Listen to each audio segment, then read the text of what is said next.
Welcome everyone to RB1 Fantasy Football Podcast, part of the Fake Teams podcast channel. I am the consummate professional, presenter of the DeAndre Swift gift for those with a swift lift up this fantasy gift list. First ranking officer of the Terry McLaurin Stan Club and BFFs with the Oracle, your humble host, Pete Rogers. And I am joined by only one of the guys. It is the Duck Father, governor and overseer of Derrick Henry Rage Manor, DK Metcalf's number one admirer and caster of the Double Reverse Chutzpah, resident old man Clark Barnes. Clark, how you doing today? Doing great, Pete. How are you? I am well. Did you do anything fun to celebrate the Hallows Eve this past Sunday? No. Past Saturday, I guess. Yeah, no. I am old and don't go out much anymore.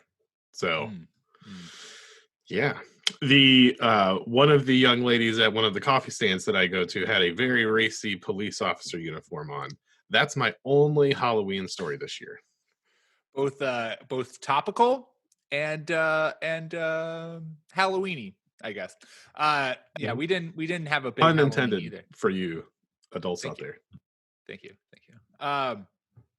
Yeah, I feel like this was a very underwhelming Halloween, not only because everyone's kind of like still COVID-y but also just like for us. I mean, we're in the midst of nowhere, New Hampshire, and it just didn't feel as festive as in Hallows Eve's past. Yeah. I mean, if you had dressed up like Freddy Krueger or Jason in that cabin in the woods scenario, that might have gotten really bad. Right. It feels like it's kind of asking for it. I will say though, to celebrate, we did watch Ready or Not, which is this like kind of it's a horror, not even a horror, but it's like a thriller slasher killer dark comedy. Basically about this woman who marries into this family, this very rich family, who made their millions off of a board game. They're a board game empire. And in order to get initiated, you have to play a game. And she, of course, chooses this game called hide and seek, in which she has to hide and they all try to kill her.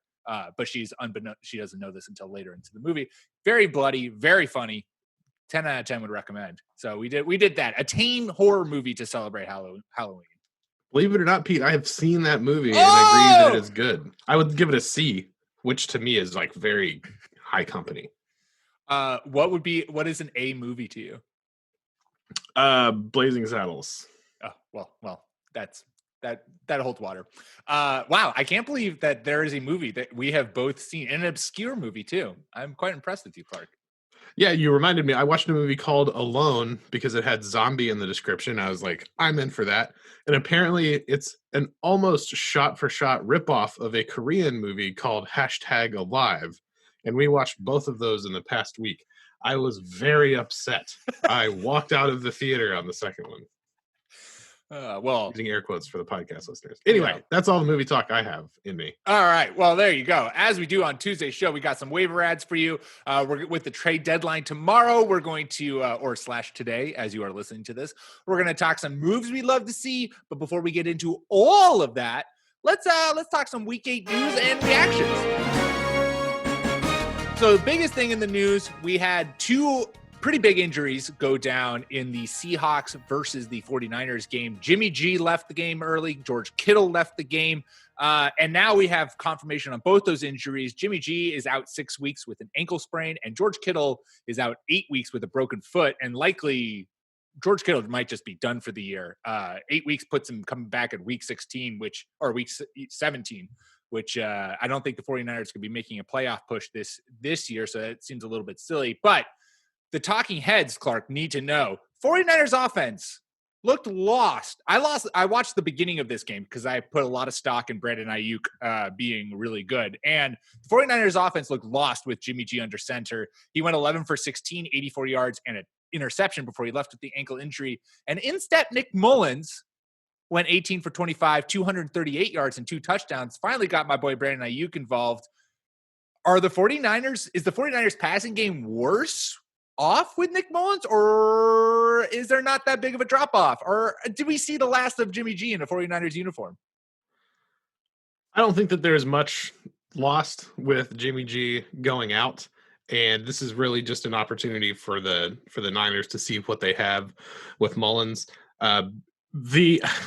I like that the Niners went for it when Jimmy Garoppolo was available, and he played okay, but has just shown that he's below the Dalton line, and so he's not horrible, but he's not good. He's not going to win you any games. He's Jared Goff light, and these are all backhanded compliments. So I think going to Nick Mullins doesn't really matter. Shanahan can just produce seemingly with anyone under center. And so, yeah, the Niners will be fine. I was interested to see Ayuk in there. We're still going after any running back. Like whomever okay. whoever Kyle Shanahan runs out in the backfield is like has fantasy value. Yeah, but that's it. We've now lost the tight end there, so we don't care about that. But it's just down to Ayuk and whoever is alive at running back.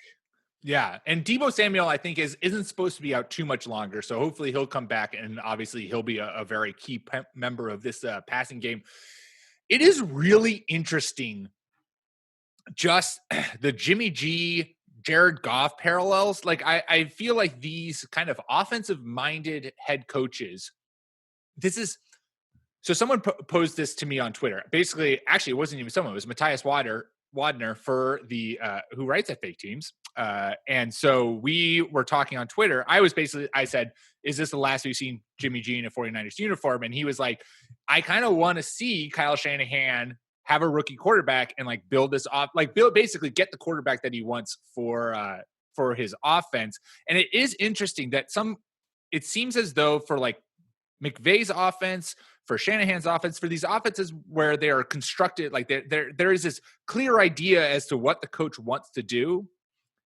It's interesting that they both signed on pretty early with a big price tag to these quarterbacks that it seems like can't actually run their offense super effectively. And we've seen like Cliff Kingsbury came in, was like, this is who I need, Kyler Murray. And obviously Kyler Murray is a much better quarterback than Jimmy G or Jared Goff. But he got his guy in their set. So I'm curious to see whether or not Shanahan, basically my round of a point is like, do we see Shanahan, does the 49ers need a pricey quarterback under center, or should just Shanahan basically be like, I can get whomever I need and I'm just going to do kind of a rotation like he does at running back, like he does at wide receiver, trust the system. And do we now see kind of a rotation at quarterback? Or do we see Kirk Cousins there? Because remember, Shanahan really wanted Kirk Cousins, and the Vikings, I feel like, would love to get out from under him. All kinds of excitement. Yeah, it's interesting. I think that it's an offense that doesn't really lean on the quarterback as heavily as as heavily as some NFL offenses do, and that's basically just like when there's a lack of creativity from your coaching staff, and you have like Matt Ryan, it's like get out there and be somebody. And we just hope that they're able to do it. With Shanahan and McVay, I understand the situations that they're in, paying the guys that they have, because they're just not making a ton of these guys. So you kind of have to run with what you have. And the Niners are good enough to not end up getting a top 10 pick. So that would have to be something coming from John Lynch to move them up in a draft. And it'd be interesting to see the bootleg bells and whistles, smoke and mirrors offense being run with a college style quarterback. God, that would be fun to see in San Francisco. Yeah. It would be interesting. San Francisco, they just got a lot more of a sexier narrative, I would say, they've been dealing with so many injuries, but once you lose your quarterback for an extended period of time, like that, just losing him and obviously George Kittle, that's devastating for that offense. But once a team loses their quarterback, it's pretty easy to like just be like, all right, lost season, we're on to 2021 now. And so I'm very curious to see what this 49ers team is going to look like for the rest of the year, but then also going into 2021, because I feel like the Jimmy G rope the leash has ended, which, let's get saucy here. Let's have Jimmy G get traded back to the Patriots. And he's now starting quarterback 2021 for New England. Well, at least the way that the Niners structured Jimmy G's contract, they don't have a lot of money tied up with him. There was a lot of front-loaded guarantees. They gave him a ton of money over the first few years. So it's not unreasonable to think that they could cut him and get away from him. Yeah, well, they might do that. That's a saucy move. Good contract talk, Clark. Well done. That's right. I got to do at least one thing on the podcast other than just babble my opinion. Yeah. My light didn't work. All right, let's move on. Another injury that we had go down week 8. Kenny Golladay left with a hip injury, and he's certainly going to be out week 9, but the injury is thought to be week to week. I have seen, I think it was Shefty or Rappaport was batting around that the Lions could put him on IR, which means he would be out for 3 weeks. In his place, Marvin Jones and Marvin Hall, don't get those two Marvins confused, both stepped up. Marvin Jones caught 2 touchdowns against the Colts. Is that who the Lions played? Yeah. And then Marvin Hall had like 113 yards receiving. So both of those guys, I know Marvin Jones is like just barely, I think he's around 50% rostered in Yahoo leagues. Marvin Hall, I would assume is much less. Both of those two guys, I would say are worth rostering. But either if you want to talk on those guys, Clark, or we've seen Kenny Golladay now miss, he kind of started the year banged up and came in a little bit late. He's now injured again. Should Golladay owners, this feels kind of Deontay Johnson-ish, where it's like he's great when he's on the field, but when he's not on, can you rely on him being on the field for that regular? Should Kenny Golladay managers think about maybe trying to move him, even though it's at a discount, but just trying to get someone who's maybe a little more reliable to trust into? I'd be open to it, but he is good when he plays. And unfortunately for Marvin Jones owners who are just, we're hoping this duo would give them, 2 guys in the top 20 for the Lions this year. Marvin Jones seems to play better when Kenny Golladay plays too. It will be interesting to see what they do. Yeah, Marvin Hall Jr., so they'll have 2 juniors out there in Jones. 2 Marvin Juniors. You love it. Yeah. But yeah, the Lions are just really hard to bet on anyway. So Marvin Jones would be, a good desperation play. If you need it, you could do a lot worse at flexes when we have buys coming through the league. But I'm not really excited about anything on the Lions, and I think the Lions with Kenny Golladay is better for everybody on the Lions. Yeah, that's certainly true. I did like the fact that DeAndre Swift, even in a really tough matchup against the Colts, he obviously saw the bulk of the work in the ground game, but also saw 4 targets in the passing game, which to me shows confidence that I think his role, what we've seen for those 2 weeks prior to week 8, is pretty cemented as their lead back, which I, as a Swift rosterer, am very happy with. Peterson got the start in the first carry and looked like he has for the past 2 years. Just competent, good vision, but doesn't have the juice anymore. Yeah. All right. Well, continuing with the running back position, we now saw this was kind of a rookie running back breakout week for a couple guys, and then also a diminished week for some other guys. We'll start with the Ravens, though, because J.K. Dobbins finally got his chance. Mark Ingram was out against the Steelers. Dobbins saw 66% of the snaps. He had 15 carries, 2 targets, 121 total yards. That didn't stop Gus Edwards, though, on 33% of the snaps, still having a big role, 16 carries, 1 target, 87 yards, and a touchdown. Clark, you watched this game. What did you think of this backfield? Yeah, both these guys look really good, and I don't know if the Ravens had a Steelers-specific game plan or if they are going back to their roots, because at the beginning of the year, Lamar Jackson was they were trying to have Lamar Jackson do more and pass more. He was still running, but it wasn't as much design run stuff. This game, you could tell the objective was we were going to run the football.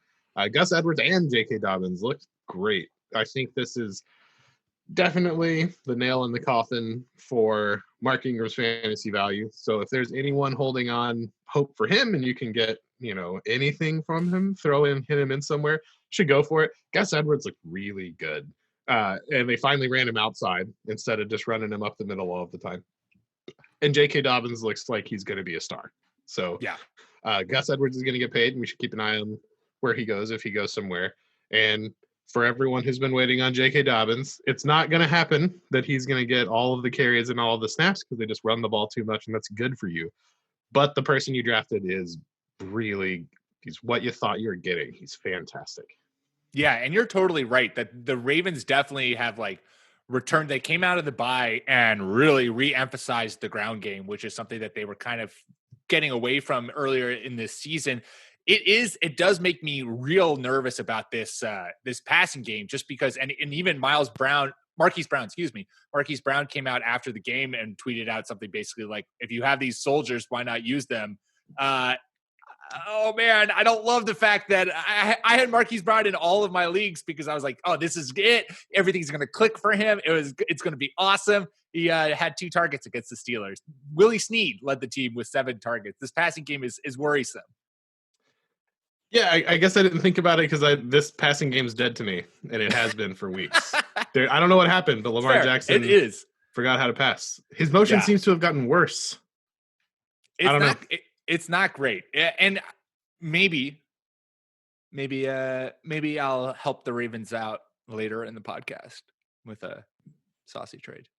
But we should do that. Also don't. Everything doesn't have to be a war, guys. So, but yes, the Ravens backfield is fantasy viable. And Gus Edwards, someone I know you've been championing for a while, Clark, is now finally stepping into that Mark Ingram role, and they're both going to see regular work. Yeah, and Marquise Brown and Mark Andrews are still worth holding on to. Let's not forget the Steelers are really good. Don't overreact to that. Also, but I was really hyped on Marquise Brown this year, and that's just not going to happen. So he might have a big game or two, but he's not going to be the reliable wide receiver 2 that I drafted him to be. Not that I drafted him as a wide receiver, but that was my expectation. Another rookie running back who kind of seems to have cemented himself as the top dog in their offense. Zack Moss season is upon us. He saw 54% of the snaps over Devin Singletary's 48% of the snaps. Both had 14 carries, but as we talked about, as a lot of people, this isn't something we came up with, a lot of people who had watched Zack Moss in college, who were talking about this Bills offense in the offseason, talked about Moss was predominantly used in the red zone. Once the Bills offense got to the red zone, Zack Moss was their predominant back, and it led to 2 rushing touchdowns for him against the Patriots. Zack Moss is, I think, also hovering around that 50% roster spot. He is, I think it's pretty clear, he is the back to own in Buffalo. If you can get him on your roster, you should 100%. He throughout the throughout training camp, flashed his ability in the passing game. I just think his role in Buffalo is going to only continue to grow, and I don't think Devin Singletary is going to score a rushing touchdown from 5 yards out. I think he's going to have to break like a 15 to 20 yarder in order to get you any kind of a touchdown production. Yeah, I think I agree with you that Moss is the one to own because he is very clearly getting from the 20s and in red zone work. But Singletary also looks really good. This is going to be a 2 running back backfield. So if you have Singletary and he's your flex option when things get tough, I think that's going to stay the same because he looks really good out there running. But yeah, he must have a touchdown allergy, from Julio Jones or something, that they're just not going to give him the ball unless he scores a 30-yarder. You're just not going to get it. But yeah, Zack Moss looked really good against, this. Pete, wanted to say this specifically. The Patriots looked pretty good. So a good bounce back game, even though they lost after, their disaster. Well, that's funny because I was just about to segue into a question. Is the Patriots run defense trash? And should you always be starting your running back against them? Because last week, Jeff Wilson torched them for 3 touchdowns and like 120 yards. This week, Zack Moss and Devin Singletary both had 80-plus yards, and Zack Moss had 2 touchdowns. I'm starting to think that this Patriots, and this is a Bill Belichickism. It's also like we talk about the Chiefs a lot, where it's like, hey, run the ball. We're okay with it. I think that the Patriots are really, especially Lawrence Guy left the Bills game injured. He might be out for a little bit of time. They lost Brandon Copeland, one of their linebackers, last week, and I think their other linebackers got banged up. The whole defense is struggling with injuries. I think that the Patriots from now on are like one of those defenses where you have a running back against them, you fire them up because this defense is just kind of giving away touchdowns to the position right now. Yeah, as odd as that sounds, you're right. And they're not possessing the ball for forever on offense. So, that Cam fumble was crushing. It's tough, but he looked good, right? He looked okay. Cam just has a really long, deliberate motion, and I think that the Patriots are going to get better as the year goes on. And once Josh McDaniels figures out, that's what there is with Cam, and that's it. It's not going to change. Doesn't hurt him that he's got no wide receivers. Talking about waiver ads later, I'll just say it now so I don't forget. Jacoby Myers is the person to own if you're going to own anybody in that passing offense. And he's okay. He gets open and catches the football, which are two of the main ingredients for a good wide receiver. I wouldn't be extremely excited about it, but he's obviously Cam's favorite. Yeah. Yeah, it blows my mind that it took him so long to see regular field time. He had 40% of the Patriots' targets last week against the Bills. He saw 10 targets. And this isn't the first time that he's done this either. So that's No. not just one game that we're getting excited about. He has flashed before, and it just seems obvious now that he's kind of the last man standing.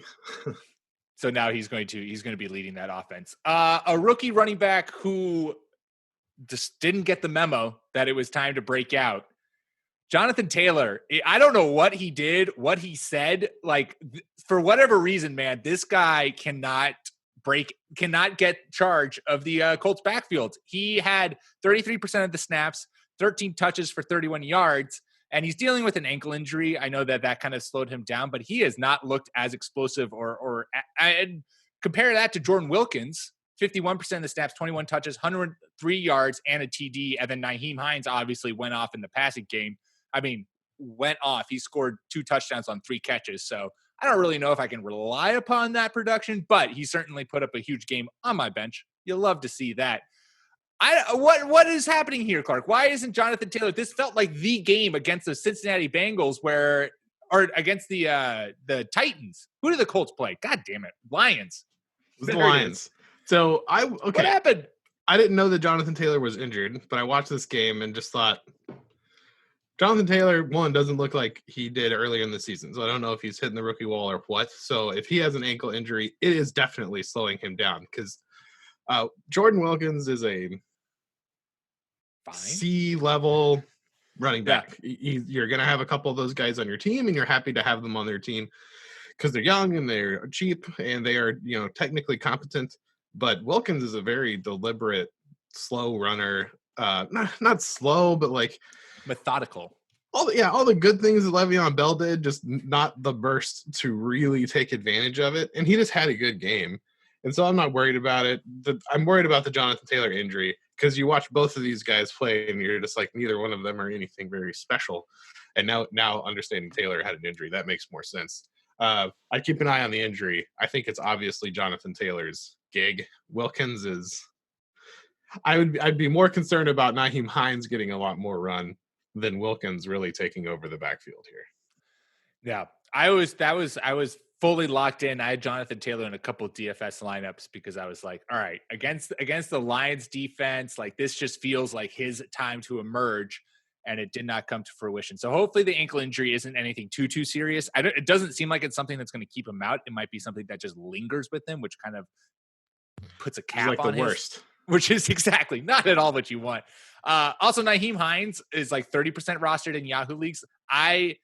He is a tough guy to rely on. That being said, what you love to see is the fact that when the Colts are down and they need to pass the ball, Nyheim Hines is the running back on the field. Whether or not he gets the targets, whether or not he gets the production, he is that back on the field. The Colts do play the Ravens next. And so that game could be a game where the Colts get down big. We saw this against the Bengals where the Colts was working their way out of a deficit against the Bengals back in week 7. And Nyheim Hines was on the field for, I think, like 20%, it was the vast majority of snaps. I think he saw like 20 plus snaps in the first half. So that role is cemented and that is great to see. And maybe Philip Rivers has a little more confidence. Those were big catches that he made and some super sweet backflips that he landed. But he's someone who I will probably consider putting in my starting lineup this week, given the fact that I think that this Ravens game could be a situation where he is heavily utilized, especially early in the game, if the Ravens get out to an early lead. Yeah, Hines is kind of like a throwback to Deshaun Jackson of running backs.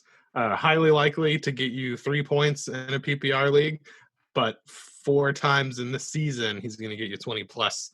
God, I was so wrong about Philip Rivers, and I'm sorry. I thought that they would just be fine playing with Philip Rivers, and he's obviously just not good. And T.Y. Hilton, you probably should have been out weeks ago on him, but he's just also not worth it. There's nobody in this receiving core that is worth going after, in my opinion. They all kind of do the same thing, and Philip Rivers doesn't seem to ever lock on So one of them, guess which tight end is going to have a touchdown, because we know that's going to happen a couple of weeks. So if you're just totally struggling for tight end, just pick one of the Colts ones, and you got an okay shot at 8 points. Yeah, especially Trey Burton. Trey Burton now has become like their goal line running back. It's like, okay, sure. I mean, Jack Doyle, Mo Cox was back, right? The whole gang's back together. I think losing Paris Campbell was a big hit to this offense. I think he was going to have a really big role to kind of help open up the middle of the field. But yeah, something to keep an eye on next year. He was breaking out before he got hurt, and no one's going to remember. So write on your little pen and paper, on your little during the season football notes, get Paris Campbell late, because everyone's going to forget about him, I think. Smirt. All right, last thing to talk about. It was our first look at Tua Tagovailoa in the Dolphins offense. And while he didn't do too much to win that game because the Dolphins defense, Brian Flores knows how to beat Sean McVay. Let's just say that. He knows how to completely eviscerate Sean McVay's offense. We did see Tua, and we did see kind of get a first look at his target share and where he went with the ball. And the two biggest benefactors, Myles Gaskin, which we kind of could have expected. Young quarterbacks love to throw the ball to their running backs. He had 6 targets, led the team in targets. Preston Williams also, though, 5 targets for him, 22% of the targets in that offense. That's a huge hit. Good, that's great for Preston Williams, because he's been someone who was not overlooked under Ryan Fitzpatrick, but certainly wasn't having the second year that we were anticipating from him, given how well he played before he injured himself in his rookie year. So that's great for Preston Williams if that trend continues. My guess is we'll see Devontae Parker and Mike Gesicki both only had 2 targets. One of Devontae Parker caught his for a touchdown, so that was nice to save the day for him. But I would expect those 2 guys to climb up the list. But Myles Gaskin and Preston Williams as his initial go-to guys. Good news for Williams managers. Yeah, Williams, I'm just trying to look it up. He seems like he dropped everything in this game, but he was obviously the go-to wide receiver. Tua, I mean, an up and down start to his rookie career, which is what rookies normally do. So his team picked him up. The defense played great. Talking about Brian Flores knowing what to do against Timothy McVay, make Jared Goff beat you, and he can't. So they were blitzing all game. Yeah. And that's hard for any quarterback to deal with. But I think what it shows us is that Miami realizes, you can't cover Cooper Kupp. And no one can cover him because he's too quick, and he will just get open, a la Julian Edelman. And he'll get open wherever he is. And if there's enough time, Goff can go to him. All the other receivers are totally manageable. Like your normal NFL corner can cover these guys. No problem. And that's what the Dolphins did. They just blitzed all day, and we're just in man-to-man coverage and put this one away early. Goff threw the ball 61 times, and 21 of those were to Cooper Kupp. Cooper Kupp had 21 targets. That blew my mind when I read that. That's an absurd amount of targets. But yes, Cooper Kupp is clearly the go-to guy in that. Also, fucking Malcolm Brown's still getting the ball. I'm not trying to be mean to Malcolm Brown, but stop. Well, Darrell Henderson left, I think, with an injury. I don't know. That backfield I want no part of. Cam Akers got the ball, looked great, and then you're like, well, who was this slow person who can't really cut who's in there anymore? Oh, Malcolm Brown got back in the game. What happened? Good for them. Good for them. All right. Well, that's all we got for the news. And before we get into some trade deadline moves that we'd love to see, let's talk waiver wires. And I'll start us off. It is well past time for Corey Davis to be on your roster. It's now 2 games in back-to-back that he has seen 10 targets. He is a wide receiver 2, like reliably now. He is actually, it's not even just 10 targets. It's and a touchdown. I don't know what more you want from this guy. He torched the Bengals, 128 yards, 8 catches, and a TD. And the next few games for the Titans are tough, but weeks 13 to 17, which is your fantasy playoff stretch, that's when you need your guys to perform the best. Browns, Jaguars, Lions, Packers, Texans. I don't know what you want in terms of a better schedule for fantasy playoffs. So Corey Davis is 47% rostered in Yahoo League, so it's probably closer to 50 now, but you should 100% be rostering him and starting him regularly because he is proven to be this offense can support both him and AJ Brown. Yeah, the Titans are good on offense. Who would have thought? Yeah, I'm with you. Davis does some really impressive things after kind of wallowing in Tennessee for a few years, so I think he's a worthy pickup. What do you got? Yeah, Jacoby Myers, a couple of guys that we hit on already. Any running back in a San Francisco 49ers uniform. So Jermichael Hasty is probably already picked up, but he's worth going back to with Tevin Coleman getting injured and the Classic. Niners just having a really tough time last week. And then Gus Edwards, who we've already talked about. He is, I think, even when Mark Ingram comes back, they're gonna defer to Gus Edwards, who does the same things that Mark Ingram does, but he's just a little bit younger. Mark Ingram, and that's what happens in a young man's game. So a lot of really good kind of middle of the road pickups out on the waiver wire this week. No real like this is going to change the league stuff that I saw. Well, Clark, I wanted to give your guy some love because you've been on the Mecole Hardman train for a long time now. He's coming off his best game, 9 targets, 96 yards in a TD against the Jets. Yes, against the Jets, but they get the Panthers next. And it seems as though he has kind of cemented himself as that number 2 receiver alongside Tyreek Hill. And if I can get any part of the Chiefs passing game with seems to be warming up, Patrick Mahomes throwing for 5 touchdowns against the garbage Jets, but they get the Panthers next. I want to get a part of that on my team. Yeah, outside of Kelsey and Tyreek Hill, even sort of Clyde Edwards-Helaire with the Chiefs offense, you're just taking shots. I try not to let my personal feelings interfere with advice I give on the podcast, but Mecole Hardman has personally been incredibly difficult for me to manage on my teams this year. I've just missed every time. And so that's a good point. And he does have those big games, but I've put him in there when he's just got nothing as well. So it's tough, but he's tempting. That's fair. That's fair. Well, I appreciate you putting aside your personal feelings to bring the people good fantasy insight.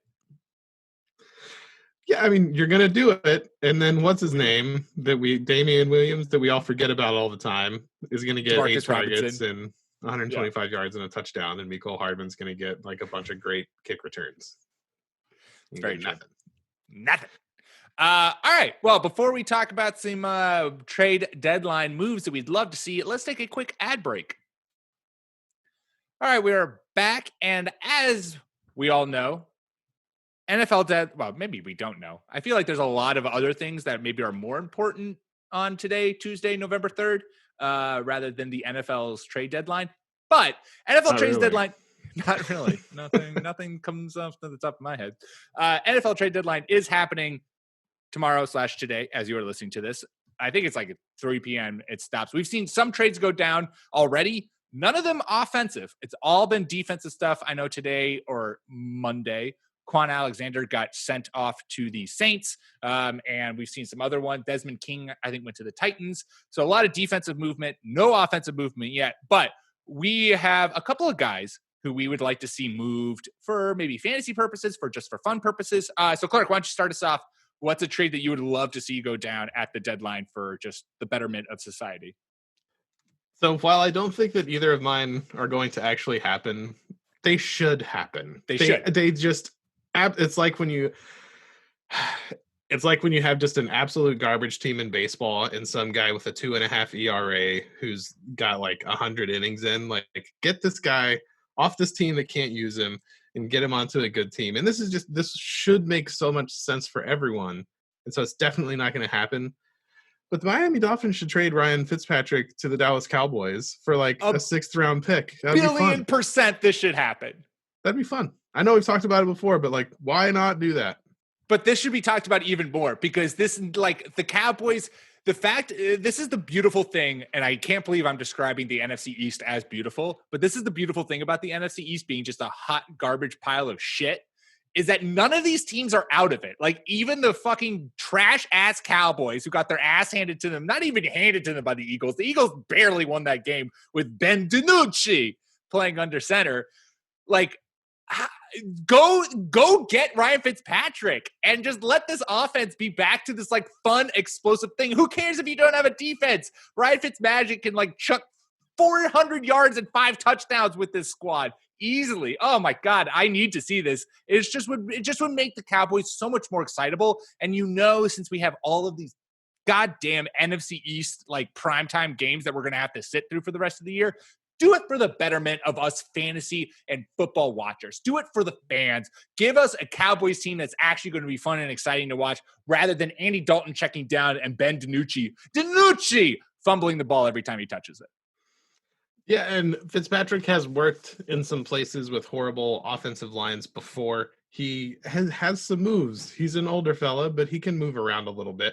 And if you give him a few weapons, he can just absolutely light the league on fire for a 4 or 5 game stretch. So I don't like the Cowboys, but man, like you said, the Eagles are leading the division at 3-4, 6-1 or something. It's like, what are we doing here?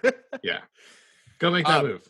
And Fitzpatrick wants to play. He was pissed that he got benched, which is everyone should be pissed if they're benched. That's fine. I don't care. But like, send him to somewhere else. Get a 6th-round pick. Yes, 100%. Make that move. Or on the flip side, if the Cowboys are like, nah, we're going to tank for Trevor, or we're going to suck for some other player that rhymes with suck. What's it? Justin Fields? What can we do with Fields? I'll think of something. Yield for Field. Oh, there we go. Well done.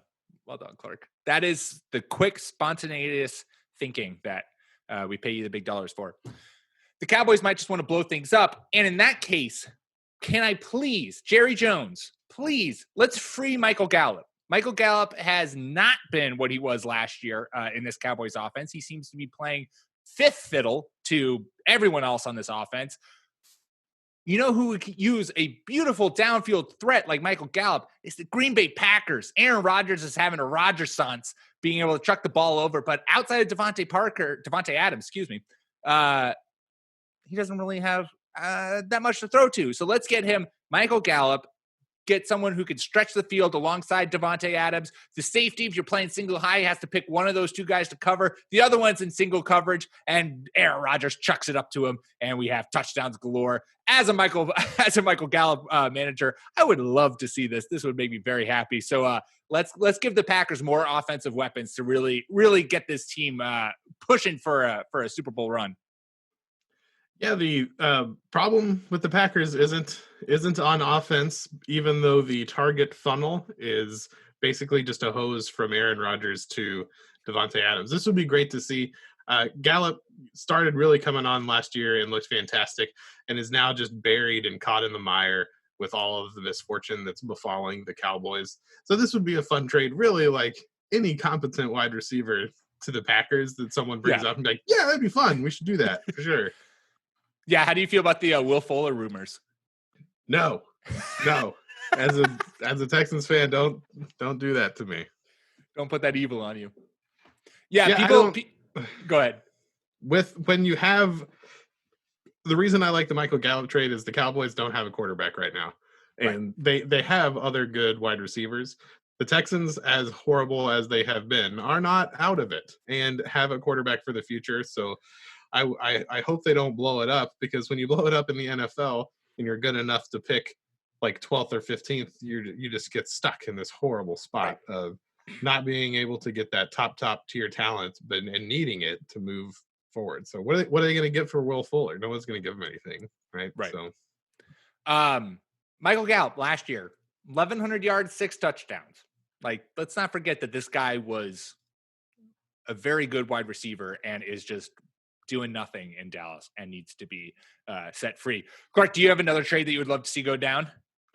Yeah, it's another one that's not going to happen, but I really want to see it. Let's get all bleary-eyed Jameis out to San Francisco and see what Kyle Shanahan can do with him.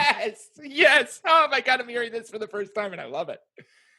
Yeah, I mean, it's super simple analysis. There's a quarterback who we have seen put up tremendous numbers, and a team who just lost a quarterback who's not very good. If Drew Brees goes down, that's it for the Saints, even if they do have Jameis Winston in tow playing backup. They'll probably go with Taysom Hill anyway. Right? Taysom Hill is Steve Young, so he's the quarterback of the future there. So yeah, Sean Payton wants to be right on that. And when you're too smart to admit when you're wrong, you'll never have to. And that seems like the kind of person that Sean Payton is. So good for you, yeah, Sean. let's get Jameis out to San Francisco. Oh my God, I love this so much. I can't tell if Jameis would just like be this glorious addition to Shanahan's system and just like terrify both 49ers fans and defense fans, or if he would just like kill Kyle Shanahan. Kyle Shanahan would have a heart attack on the field. Well, the things that Jameis Winston does well, which is throws a really good deep ball, throws the ball most of the time where he wants it to go. What he doesn't do is read coverages very well, and some of this stuff in the Shanahan offense is so simplified. Of we're gonna run zone off tackle right 4 times, and then the 5th time, everyone's gonna do the exact same thing, but you're gonna pull the ball in and run around onto the other side of the formation and just throw it to that guy who's 40 yards downfield. Just do that. Even if he's covered, Jameis would love that. So even if he's covered, it would be. I think I love this trade, and I am 100% here for it. I think that Deebo Samuel and Brandon Ayuk would just be so much excitement to watch. It would make me really sad that George Kittle wouldn't get to like be a part of this action, because I do think that this is like, oh man, this is how George Kittle would put up like Julio Jones numbers, like 1,500 yards and 12 touchdowns. I was going to say 16 touchdowns. Then I was like, whew, that's a bit crazy. Let's say 12 touchdowns instead. Just like I think he and Jameis would click on every level, and it would go absolutely crazy. So I love this trade. Kyle Shanahan, John Lynch, let's make this happen, because yes, please and thank you. I alluded to this, and we're talking about a Jameis Winston old teammate of his. These are natural transitions through all of our trades, Clark, and that is really nice to see. Is it going to happen? No. Do we want it to happen? Yes. Mike Evans, Baltimore Ravens. Let's make this happen. Baltimore Ravens are clearly, this is like they are going all in on this year. They're trying to figure out this offense. They traded for Yannick Ngakoue recently in order to like improve this defense. Yeah, he looked great. This defense decided. Yeah, for sure.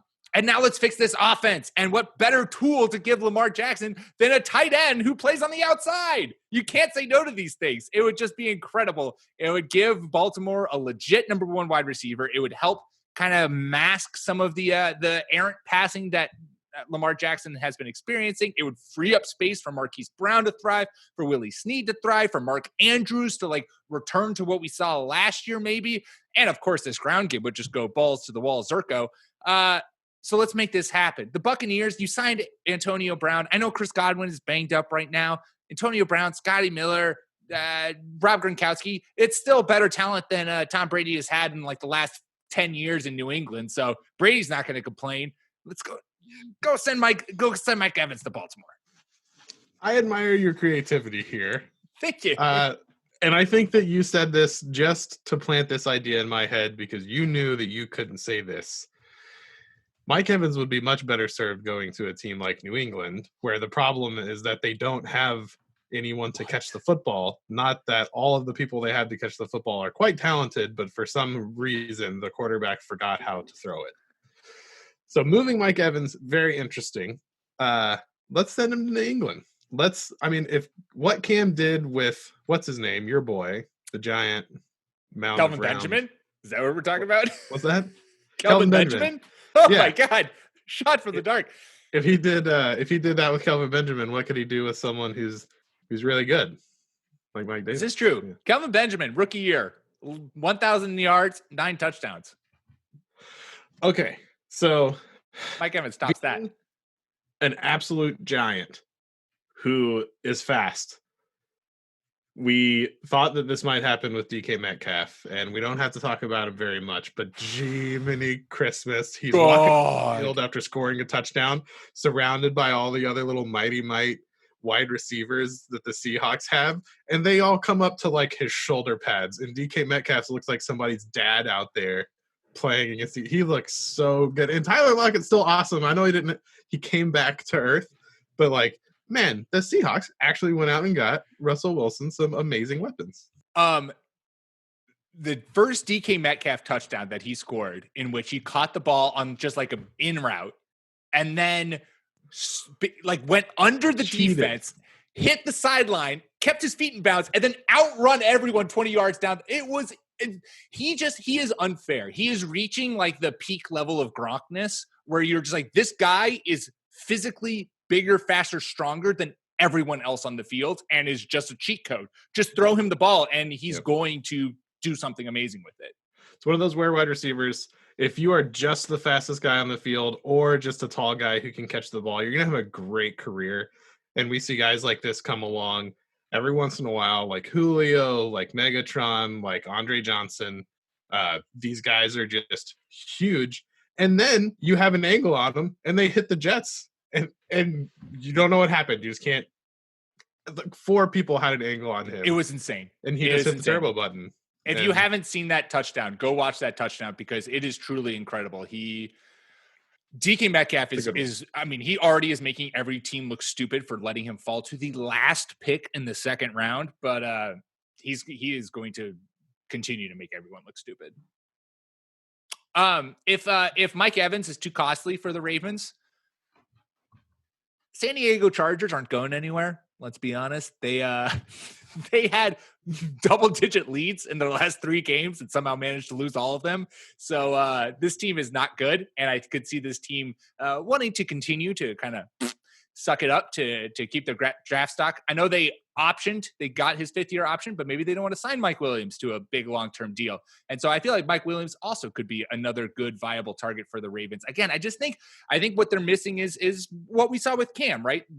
Cam was a little erratic in his throwing. They got him big receivers. I think that the Ravens need one kind of physically dominant receiver that's basically a tight end but can play on the outside for Lamar, because instead this offense has been constructed as Mark Andrews in the middle and then a bunch of small speedsters on the outside, which if your deep ball is not clicking, this passing game just dies. And then it's all on Lamar's legs and this running game in order to thrive. So I think the Ravens should make a move where they can get at least someone who can reliably, get open 10, 15 yards and give Lamar a big target to throw to. So I'm not picky, Baltimore. Just go get a big guy. Moving Williams seems more realistic because the Chargers just always seem to do the dumbest things. So that sounds perfect. He'll be right in their repertoire. They were smart enough to move away from Phillip Rivers. That's one of my fantasy mea couples this year. I was wrong about that. Sorry. Also, you said this earlier when you were talking about Tua and just like how rookie quarterbacks, there's highs and lows, and that's to be expected. I tweeted out during the Chargers game from the Fake Teams account. I was like, man, have we ever, when was the last time we saw a rookie year from a quarterback like what we've seen from Justin Herbert? I got a lot of people in my mentions being like, have you been watching Joe Burrow? I was like, oh yeah, fair point. It's been Joe Burrow and Justin Herbert have both been Joe Burrow was marketed as this, and he has been that and more. Justin Herbert was thought to be this reclamation project that you were going to have to invest a couple years in before he does anything crazy. And he's just been tossing 4 touchdowns a game with no problem. He looks incredible. Yeah, I agree. And just a note on Burrow, he's been doing it since the beginning of the year and doing it so consistently that it's just old hat now. So good job, Cincinnati. Don't get him killed, please. Yes, please don't. Any other trades you'd love to see before we wrap things up? No, I was just kind of noodling on it. I mean, Tony Pollard to the Cardinals would be fun. They seem to be having some running back problems. No, nothing's coming to mind. I don't hate the Tony Pollard one. One final one, and this is I did an article about this a while back, and so I am drawing from that, I will say. But one final one. I know you're sending Jameis Winston to the 49ers. Let's also send John Ross to the 49ers. John Ross wants to get traded, wants to get his way out of Cincinnati. And Kyle Shanahan, we've seen it before. You saw Taylor Gabriel back in 2016, where he had, I think, 6 touchdowns as that kind of deep speed threat. And then in 2017, when he took over for the 49ers, Marquise Goodwin had 900 yards and a couple touchdowns for him. So I think adding someone like John Ross, who, lest we forget, last year started the season off before he got injured with back-to-back 100-yard games, 100-plus yard games, and looked to kind of be putting things together maybe. Clearly, he's not in the future for the Bengals, which is a bummer because I'd love to see Joe Burrow launching bombs to him. But hey, who says no to Jameis Winston launching bombs to him under Kyle Shanahan's offense? I think this is the most practical one that we've come up with so far, because I think that this would be in exchange for a conditional 7th rounder. And San Francisco would get that back probably with the free agent formula next year too. So that makes a lot of sense. And God, I remember when the NFL trade deadline, I mean, not like too long ago, 3, 4, 5 years ago. I remember back in my day. Yeah, 3, 4, 5 years ago, nothing. So Yeah. it's really cool that this is starting to happen. I know that NFL is kind of like the hardest league to incorporate a new player. So that's why like I want the quarterback to go, and I know it's not going to happen. But I'm just stoked that people are actually moving, because when your season's over, go ahead and get a couple of late round picks and send these guys who are really good and stuck on these bad teams to teams where we can enjoy watching them. I totally do it for us. Do it for the fans. Yes, I 100% agree. A active, exciting NFL trade deadline is just better for everyone. It makes the world go round. All right, well, there you go. That's all we got for you today. Make sure you subscribe to the Fake Kings podcast wherever you get your podcasts, iTunes, Spotify, Stitcher. That is how you'll not only get us, but also our fantasy basketball and fantasy baseball podcasts. You can follow us on Twitter at RB1 Podcast. Follow myself at Pete M. Rogers. Clark at NFL Clark. We will be back at you Thursday to talk some Week 9 starts and sits. Until then, peace. Go vote.